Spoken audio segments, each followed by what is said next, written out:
Joen Forrest and Nigel. Nigel, I didn't get your last name.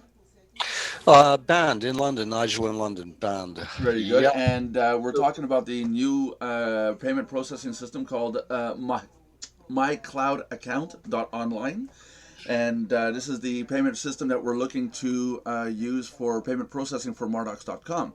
So we're not going to waste too much time. It's going to be a very short live chat. John, last night what happened was I went to talk to a couple of people who are interested in investing into this project. Now, without saying any great big amounts, it's going to cost an arm and a leg to get this going. And obviously, I got to go to see some people, and these people have to basically be willing to invest money into my project and hence expect something in return. Now, Sure. some of the questions that they're asking is what separates your platform from platforms that already exist, like PayPal, Payza, StormPay, etc. Right. Well, the single biggest difference, and thank you, by the way, for bringing me on. I really appreciate it. No The problem. single biggest difference is that rather than the each merchant who wants to process payments having to get their own merchant processing account approved, we have the merchant processing account already established. So rather than the merchant needing to be able to accept credit or debit cards as payment for goods and services, which, as we've discussed in depth now, is getting very, very difficult. Now, the member who wants to make a payment to a merchant simply loads funds using their own credit or debit card into their own cloud bank account. So we're processing the load of funds from the credit or debit card into that member's cloud bank account. Then, once the funds are settled into the cloud bank account, they can move funds from their cloud account to the, pardon me, to the merchant's cloud account. And that is a instant transaction. It can't be charged back. It's an immediate receipt of funds on the merchant side.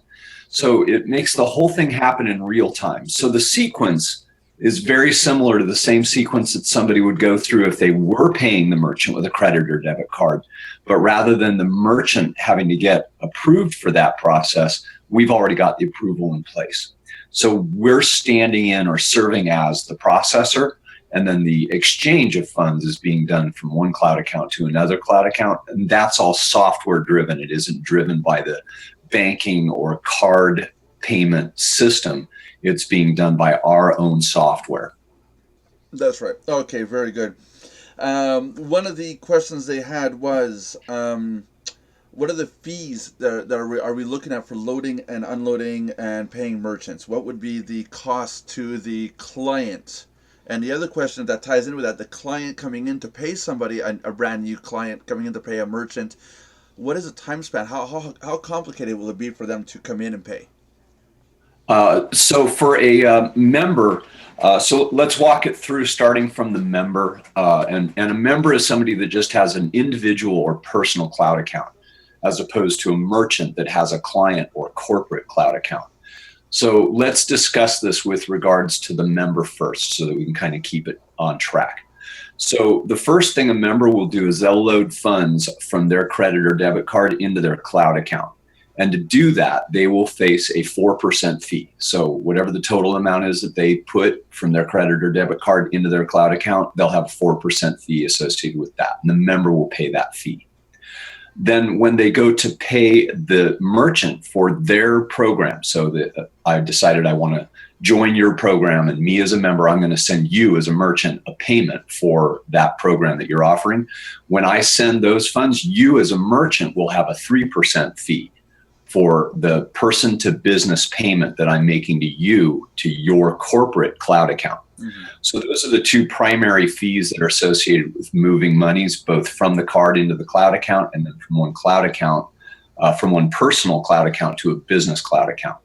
We also have a very affordable fee structure when a member wants to send funds to another member. Maybe it's a college student that they want to send funds to, or family back home, any of those scenarios. When a member wants to send funds to another member's cloud account, we have a sliding scale. So up to $133, we charge 3%. So at $133, that's $3.90 to move $133. from $134 up to however much you want to send. It's a flat rate of $4 per transfer. So if you send $10 back home to somebody, it would cost you 30 cents. But if you send $10,000 to a business associate for a transaction you're doing, it would be $4 flat. So those are the primary fees that most people are interested in. The other fees are all very small, very reasonable, like moving funds from your cloud account onto your MasterCard reloadable spend card costs 50 cents.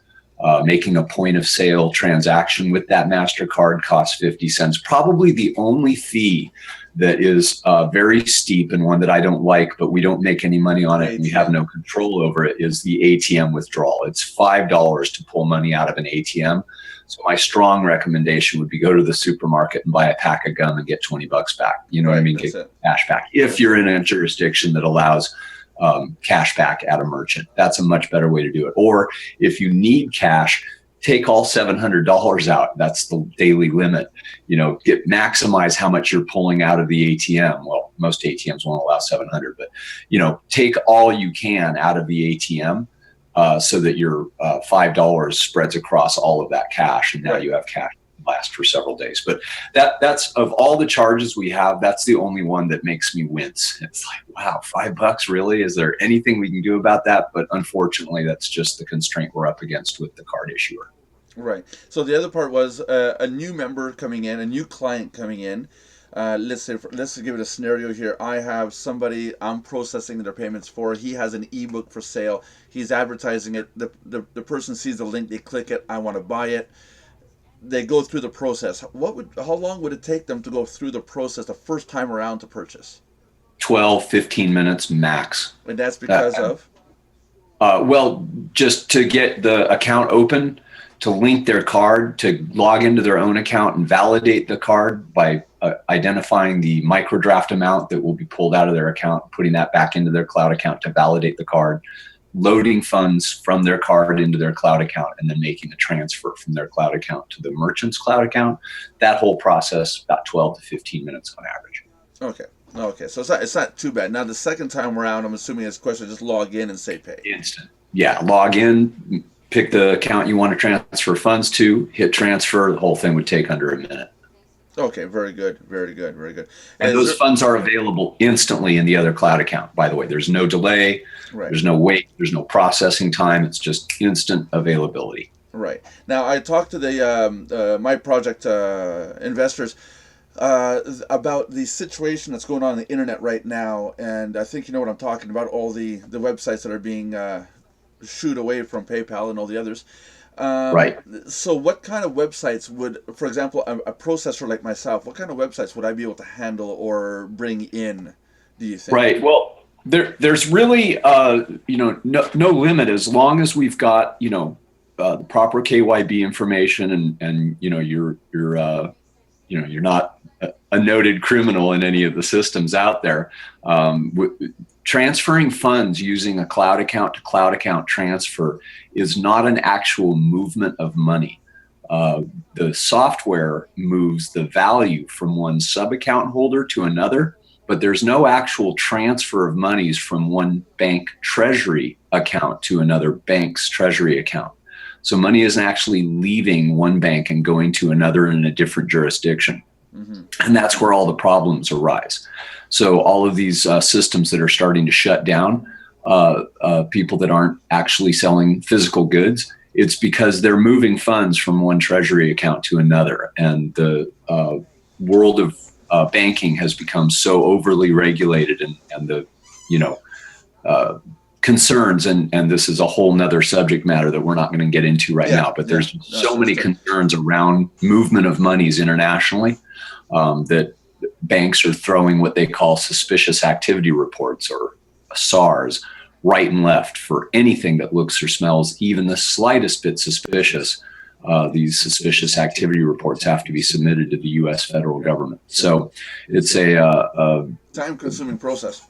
Yeah, time-consuming. It's risky. It just puts everything into a tight situation. So that's why we're seeing a lot of these funds processors shutting down non-physical transfers. Money that's being transferred for a non-physical item. Okay. But in our situation, the money doesn't actually leave the treasury account. It stays in the account. It's static. Until the person uses their credit card to purchase. Right. Until you choose to move your own funds out of your own cloud account and into your own bank account, your own jurisdictional bank account that's already been approved by our platform provider. Mm-hmm. That's the only time money moves from one bank account to another bank account. And that's a tight, narrow portal. The exit for money is very tightly controlled. You can either spend it on your global spend card, your MasterCard, or you can wire transfer it to your own bank account that you've already proven you have control over. And that's the only way to pull money out of the system. And the banking regulatory regime likes that. They're very comfortable with that. It's well established. It's a known process, and everyone's good with it. So we have the blessing of the banks and the regulators because of the tight portals, both on money coming into the system and on money going out of the system. And that's where everyone freaks out. Ingress and egress, money going in, money going out. That's where everyone wants to see controls. And we've got those controls in place. We've been approved. It's actually a fairly old system that we're using. It's been established for years and years. It's a major player in the industry. It's a known money service business license holder who has respect throughout the world. So we're with a very well-established, well-protected, and well-regulated entity. But what we've done is we've written a better software system, and we've produced a mechanism whereby we spread the risk amongst the whole network. Mm-hmm. And I'll explain this to you, and this might be important. In our opinion, at My Cloud Account, the pendulum swung too far to favor the consumer. The consumer ended up with too much power. They were able to actually, at will, charge back a perfectly good purchase that they made from a merchant.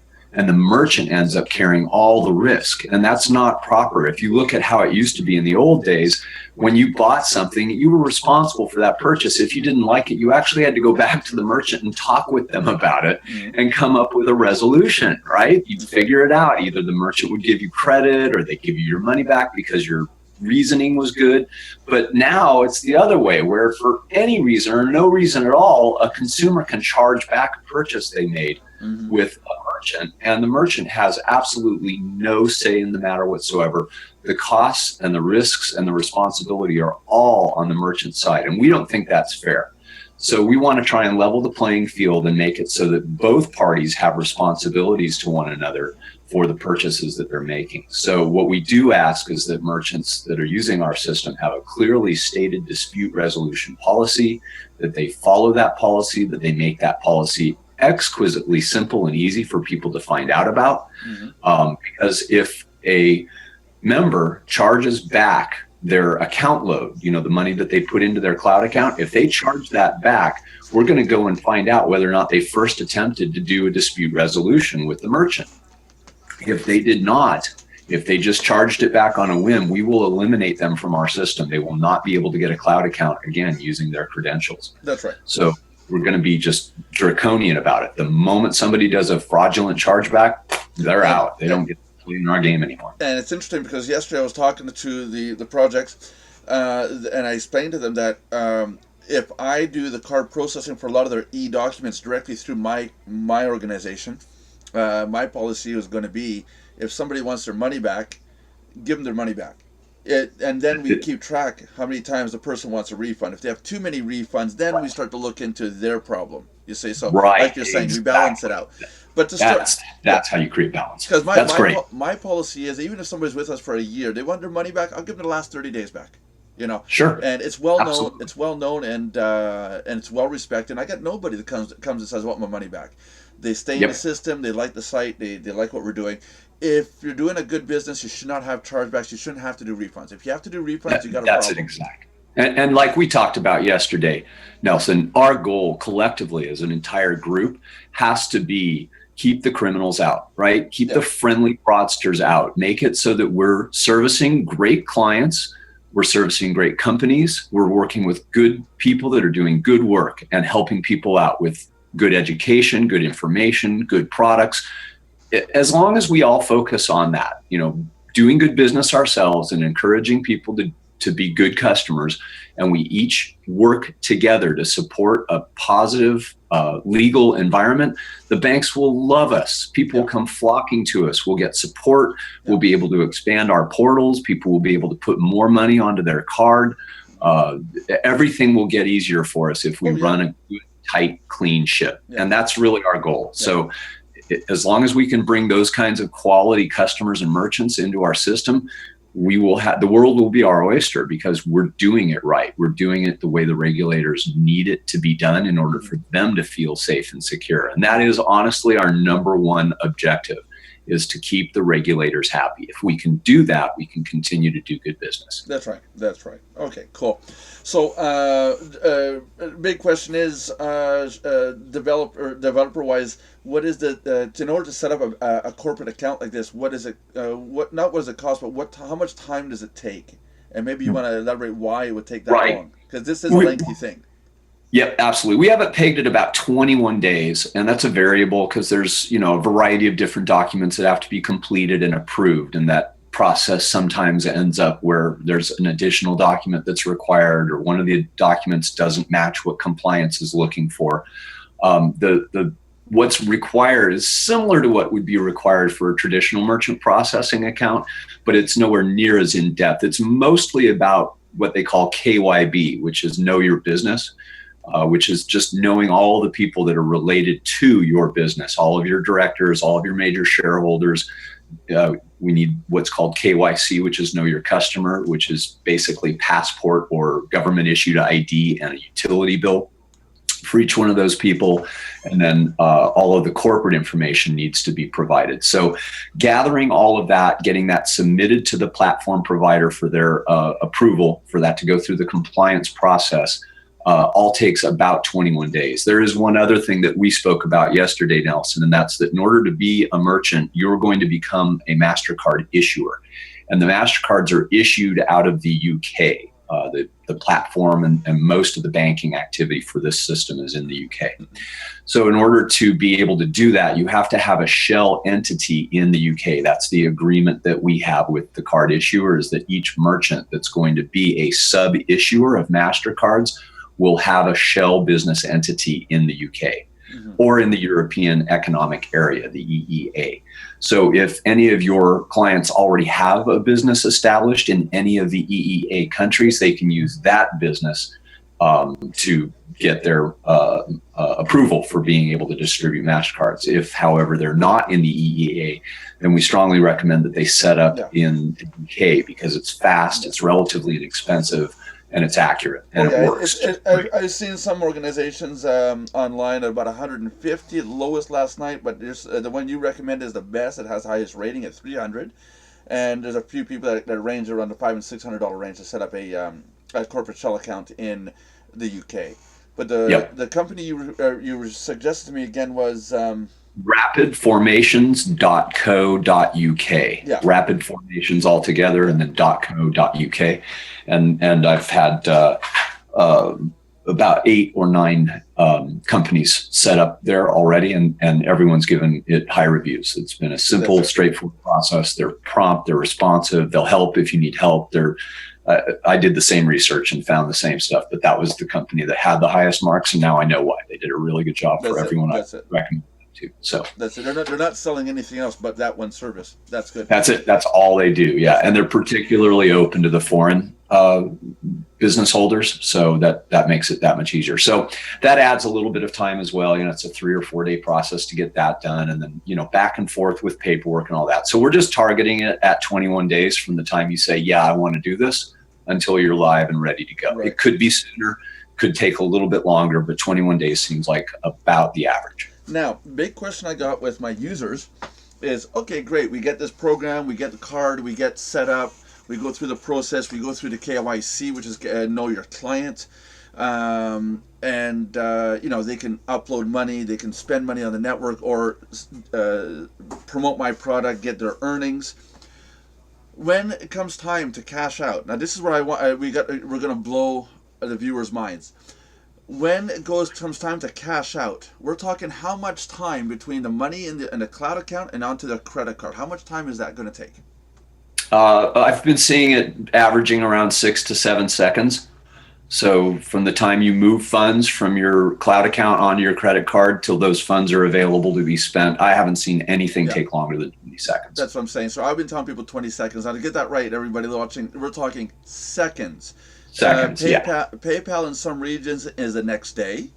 Moving money from your PayPal account to your bank account is about 3 to 4 days. 3 days. 3 to 4 days. Yeah. Yeah. And Payza. Hate the swearing on these channels, sorry, but Payza, they say 2 to 4 business days to move money onto your credit card. Right. Yeah. Yeah. So, what do you think of that in terms of speed? You know, it's not just about the speed. To me, it's also about the safety.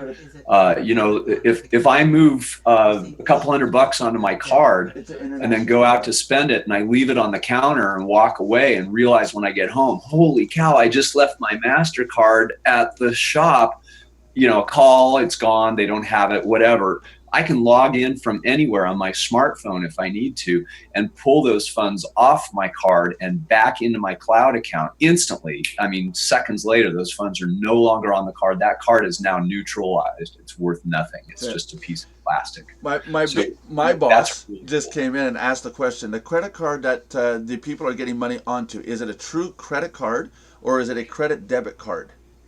It's a MasterCard reloadable spend card that works anywhere MasterCard is accepted worldwide. Okay, because we do have the issue here in Canada. In some places, if it says debit card on it, they don't take it. It does not say. And I'll give you an example. It is not a debit card. No, I know exactly what you're talking about, and it is not a debit card. It looks like this. It has the MasterCard logo on the card. Right. But useless in half the places. Right. This one here. Right. Okay, yeah. but yours is not this case. Yeah. There you go. That's what it looks like right there. Now, nobody take that number down, please. Yeah, right. Exactly.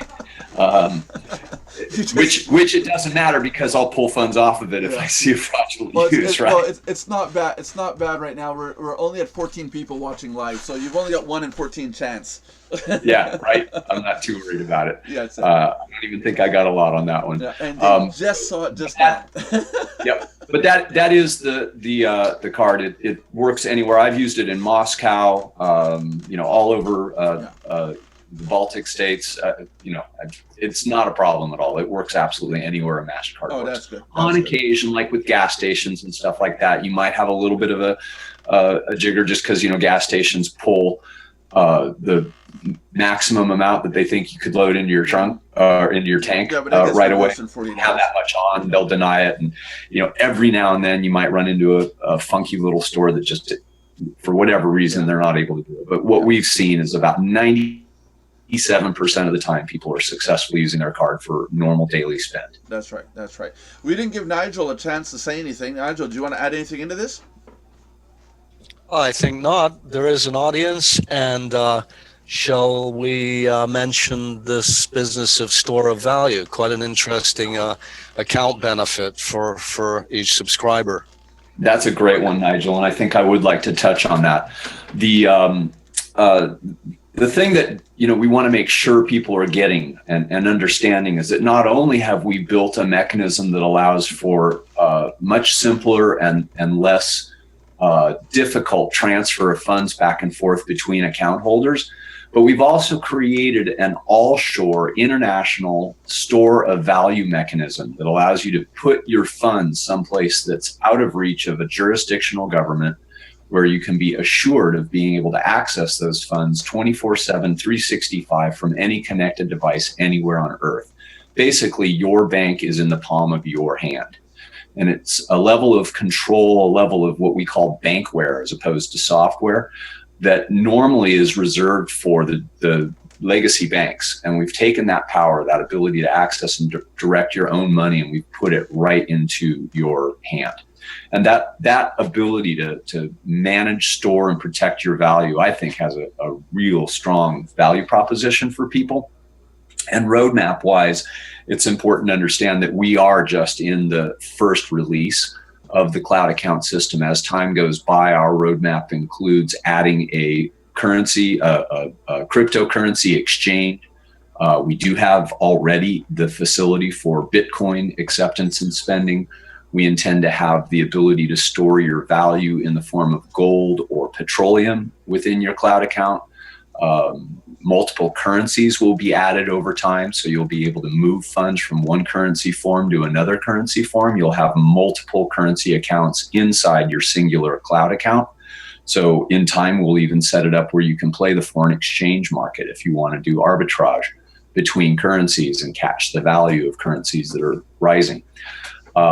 And then the last thing that's on the roadmap is setting up an opportunity for people to be able to dedicate some of their funds into a term account, which will pay handsome dividends on a quarterly basis for the duration of the term. So that's coming as well. So there's really a lot of additional services that we're going to be layering in over time that will put us head and shoulders above any of the other much more simplistic payment systems that are out there. Thank you, Nigel, for bringing that up. You too, Nigel's got some really good questions. He's informative. Yep, he's a keeper. Yeah. I put the block of text that he sent me in the description below, and it's just a huge novel of information. He's good at that. Yeah. Absolutely. Yeah. Yeah. Nigel is what in your organization? Nigel is what I would call a super agent. He's very adept at identifying excellent candidates for this program. He has an amazing Rolodex. And I think the thing I appreciate the most about Nigel is he really understands at a very high level what some of the big changes are that are occurring in our world with regards to privacy, currency situations, what's happening with fiat currency, what's happening with cryptocurrency. He's really got a good handle on some of these global situations that probably many of the people that are on this call are, well aware of and concerned about, as we are as well. So I think that alignment on those issues is one of the things that makes Nigel and I very excited about bringing this into the market. That's it. One question just came in. What do you guys foresee in terms of websites operating on Payza and on PayPal? Is this trend going to continue, or are we going to see these websites all be basically pushed out of those networks in the near future? Yeah, I don't think we've got much time left for any of the companies that operate in the space that you serve being able to use these legacy systems. The financial arena on this planet is changing so fast, and things are happening that are going to make it harder and harder for those providers to continue to service members and operators that are in this internet-based space. Just e-commerce that's not centered around the shipment of physical goods is under attack right now. And I think we're going to see a complete washout of the legacy systems. Okay, go ahead. Of course, our hope and belief is that the system we've built will be the ready now replacement for that. Very good, very good. I think that's a big question a lot of people are asking. I got a lot of traffic exchange owners that I talk to, and they're asking, like myself, I went through the one of the website's terms and conditions today, and I typed in the word MLM. It shows up everywhere. In one place it says it's accepted, next place it says not accepted, next place it says accepted but, and then the last is it's accepted with extra fees. It's like these guys can't make up heads or tails of what they want to charge. Right. And on this platform, these companies will have no exceptions like this. It will be, you got an MLM, you come in, you're authenticated, you're okay. You'll have the fees everybody else has. Correct. Yep. It's a level playing field that accepts the MLM market and model. The challenge that the legacy system has with MLM is twofold. The two big issues. One, first and foremost, at a very high level, banks are set for linear businesses that grow in a linear fashion, and MLMs grow in a geometric fashion, and they scale so quickly it throws off all the algorithms for the banks, and it makes it very difficult for them to manage cash flow in and out because the scaling is far faster than their traditional business model. So that's one of the core reasons that few people are aware of that makes banks resistant to servicing the MLM sector. But then the other piece is on the merchant processing side, which is corollary to the banks, but separate from them. And the merchant processors don't like it because there is a lot of chargeback in the space. There's a lot of friendly fraud. There's a lot of people that come in and try and screw the system, try to take advantage of it. And because of that, the merchant processing sector is just saying, no more, we're not doing it because it's too hard to manage. So that goes back to what I was saying earlier about the vital need for us to make sure that we're doing good business, that we have great dispute resolution policies, and that we're all willing to kick out members that try to abuse the system straight away. When the word is out that you just can't get anything done as a fraudster, you're not even going to bother, right? You won't even come into the system. So that, I think, is the ultimate answer to that query, is how do we make this so that it stays friendly to MLM? And that is by keeping our noses clean and doing good business and doing it the right way, doing right by people. That ultimately is what's going to allow us to prevail and grow. That's right. I got a question here from, I think, one of our members. Give me 1 second. I can't tell if he's in. Nelson wanted to know, can I come to no, okay, cool. I think I covered all my questions, and unless Nigel has anything to add, he's been pretty quiet. He has the flu, or he's trying to avoid the flu. Yeah, I'm somewhat recovered. I don't see me adding anything. Okay. Cool. Very nice. Thank you indeed. Yeah, no, this was a great chat. Because I mean, this answers a lot that the project shareholders or investors are going to that asked last night, and they're going to, this will answer a lot of the questions. It answers a lot of the questions that members have been having too, because they're not just members. A lot of them are business owners and say, Absolutely. Sure. They're both, right?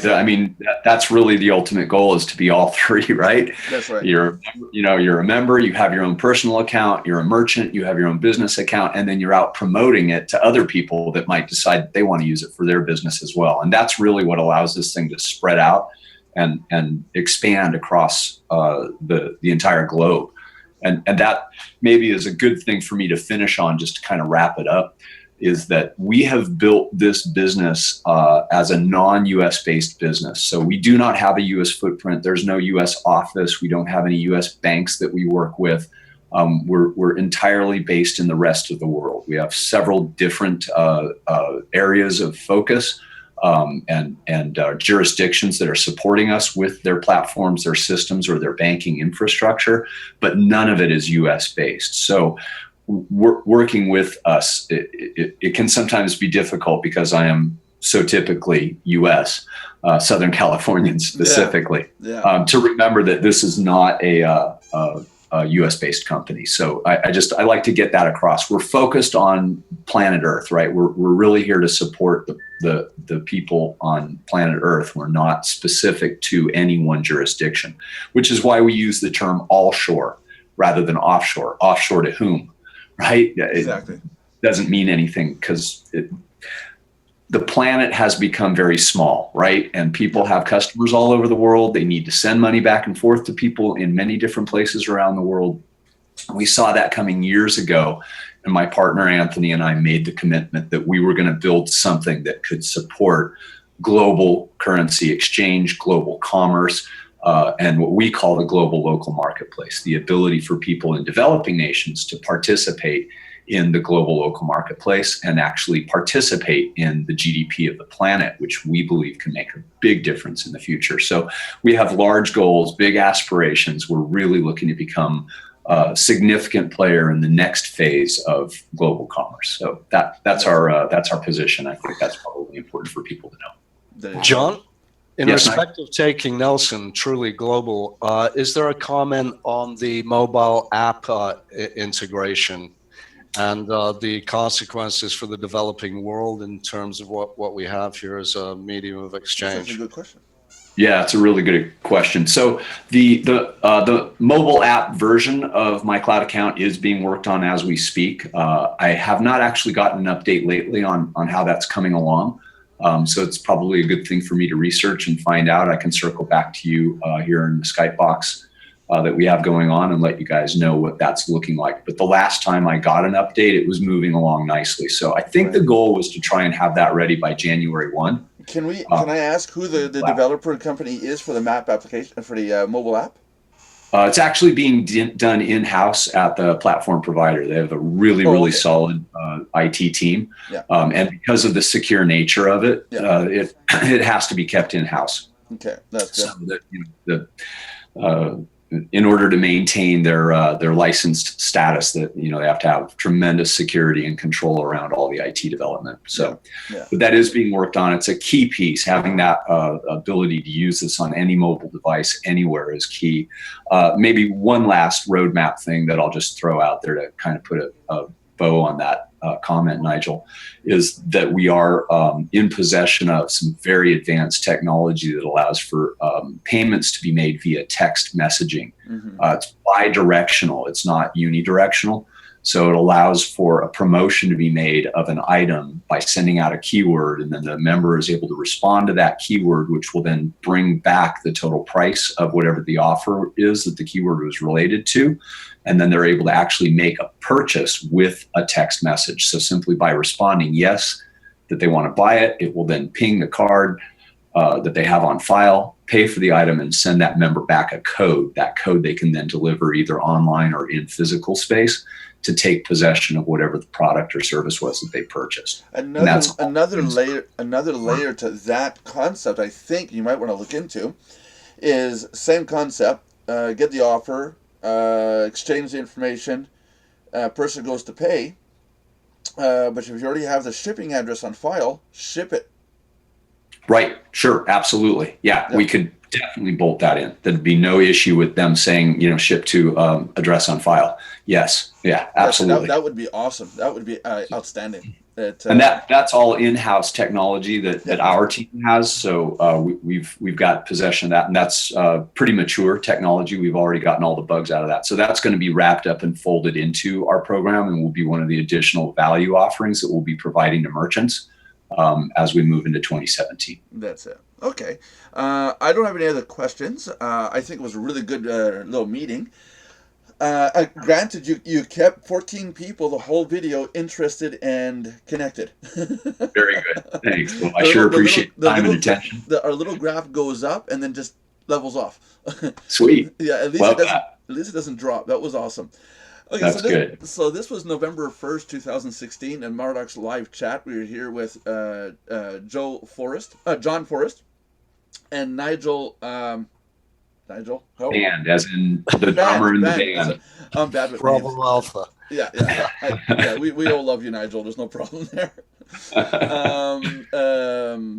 John is the CEO of MyCloudAccounnt.online, and it's for cloud-based bank account systems, and hopefully what Mardox is going to be moving to for payment processing.